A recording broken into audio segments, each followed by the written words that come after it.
महाराष्ट्राचा आवाज, आपल्या हक्काचा। अंबरनाथ तालुक्यातील द्वारली गावात जमीन वादाच्या पार्श्वभूमीवर पुन्हा एकदा तणावाचे वातावरण निर्माण झाले आहे। स्थानिक आमदार गणपत गायकवाड आणि शिवसेना शहर प्रमुख महेश गायकवाड यांच्यातील पोलीस ठाण्यातील गोळीबाराच्या घटनेनंतर देखील या भागात शांतीचे वातावरण पुन्हा कधीच स्थिरावलं नाही। 8 महिन्यापूर्वी झालेल्या घटनेमुळे गावकऱ्यांमध्ये अजूनही असुरक्षिततेची भावना होती आणि आता या वादाला पुन्हा एकदा उधाण आलं आहे। या प्रकरणी उल्हासनगरच्या हिल्लँड पोलीस ठाण्यात परस्पर विरोधी गुन्हे दाखल करण्यात आले आहे।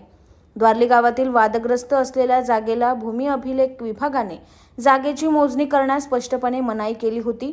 मात्र सोमवारी एका बिल्डरने कायद्याची कोणतीही तमा न बाळगता आपल्या हत्यारबंद सहकाऱ्यांसह जागेचा सर्व्हे सुरू केला। हा सर्व्हे पोलिसांच्या बंदोबस्ताविना केला जात होता, ज्यामुळे गावात एकच खळबळ उडाली। या हत्यारबंद इसमांनी शेतकऱ्यांवर हल्ला चढवला आणि त्यांना अमानुषपणे मारहाण केल्याचे बोलले जात आहे। हल्ल्याच्या दरम्यान शेतकऱ्यांनी तात्काळ कल्याण शिवसेनेचे शहर प्रमुख महेश गायकवाड यांच्याशी संपर्क साधला। महेश गायकवाड यांनी तात्काळ आपल्या कार्यकर्त्यांसह घटनास्थळी धाव घेतली आणि मोठा अनर्थ टळला। हत्यारबंद इसमांना ताब्यात घेतल्यानंतर गावात तणाव आणखी वाढला होता।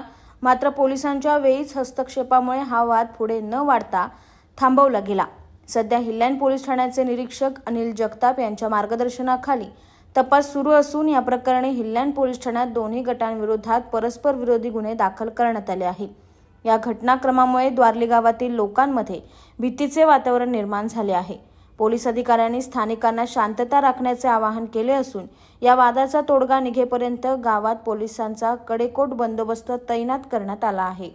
तुमच्या परिसरातील काही घडामोडी किंवा समस्या असतील तर आमच्या वृत्तवाहिनीला संपर्क करा आणि तसेच सतत अपडेट राहण्यासाठी आमच्या वृत्तवाहिनीला सबस्क्राइब करा आणि बेल आयकॉन दाबायला विसरू नका।